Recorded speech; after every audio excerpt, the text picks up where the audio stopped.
Ada yang mengatakan bahawa terpilihnya Heru Budi Hartono sebagai pengganti Anies Baswedan adalah bagaikan kembalinya Jokowi dan Ahok ke Balai Kota Jakarta. Sebagaimana diketahui, baik Ahok maupun Jokowi merupakan mantan gubernur DKI Jakarta yang kala itu banyak melakukan gebrakan pembenahan birokrasi dan pelayanan kepada warga Jakarta, sehingga Jakarta mengalami banyak perubahan yang mencolok. Belum 1 bulan bekerja, Heru Budi Hartono sudah melakukan beberapa gebrakan signifikan, di antaranya dengan membuka kembali meja pengaduan di Balai Kota yang sebelumnya ditutup oleh Anies Baswedan. Apa lagi gebrakan yang akan dilakukan Heru Budi Hartono? Kalau Heru Budi Hartono berhasil dalam menyelesaikan tugasnya sebagai pejabat gubernur Jakarta dari 2022 sampai selesai pada 2024 dengan sukses, apakah dia ada peluang untuk dicalonkan oleh partai politik tertentu sebagai calon gubernur Jakarta mendatang? Ayo kita simak pendapat Baron Danardono Wibowo, Indonesian Political Observer berikut ini. Yang kontra itu tentunya yang merasa terganggu. Dan jumlahnya pasti sedikit. Tapi berisik, Pak. Jadi kelihatannya banyak. Jadi yang kontra itu pasti yang merasa terganggu. Jadi yang mungkin selama 5 tahun dapat kemudahan-kemudahan, dalam tanda kutip ya, kemudahannya yang tidak konstitusional gitu.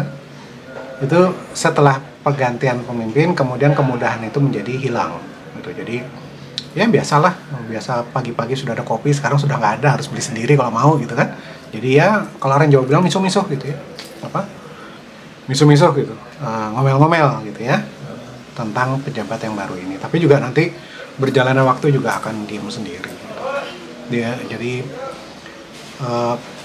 dibukanya Balai Kota kembali untuk pengaduan masyarakat itu menunjukkan Pak Heru ini memang orang yang mau bekerja dan bisa bekerja, Pak. Kenapa? Karena nantinya dasar beliau untuk bekerja itu salah satunya adalah dari masukan dari masyarakat itu gitu.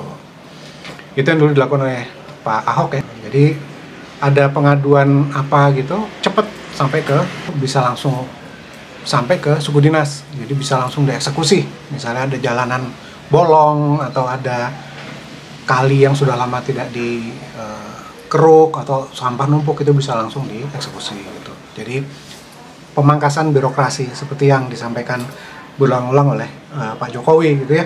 Kalau bisa dipermudah, kenapa dipersulit? Itu yang benar. Tapi sebagian justru bicaranya kalau bisa dipersulit, kenapa dipermudah? Nah ini yang kontra gitu. Karena mereka tidak terbiasa untuk hidup berkompetisi. Tidak terbiasa hidup sesuai dengan aturan yang sudah disepakati gitu. Mereka senangnya pakai jalan-jalan pintas gitu. Bagaimana pendapat Pak Baron apabila Heru Budi Hartono sukses sebagai pejabat gubernur Jakarta? Apakah boleh dan cocok Pak Heru dicalonkan sebagai calon gubernur pada Pilkada Jakarta nanti? Setuju aja, Pak. Itulah sebabnya Pak Heru dalam jendela waktu yang singkat ini, 2 tahun ini, beliau harus gaspol gitu, harus kerja keras untuk memperbaiki hal-hal yang tadi terbengkalai dan lain-lain, sehingga masyarakat juga punya alasan kuat untuk mendukung beliau menjadi gubernur DKI yang definitif gitu. Dan selain Pak Heru, mungkin Ganjar Pranowo juga bagus, Pak, kalau bisa masuk ke DKI, karena punya pengalaman sebagai gubernur Jawa Tengah gitu kan, 10 tahun, 2 periode. Jadi ya antara Pak Ganjar Pranowo atau Pak Heru lah gitu untuk Jakarta ini. Jadi mereka ini kan orang-orang yang punya pengalaman kerja dan mau kerja.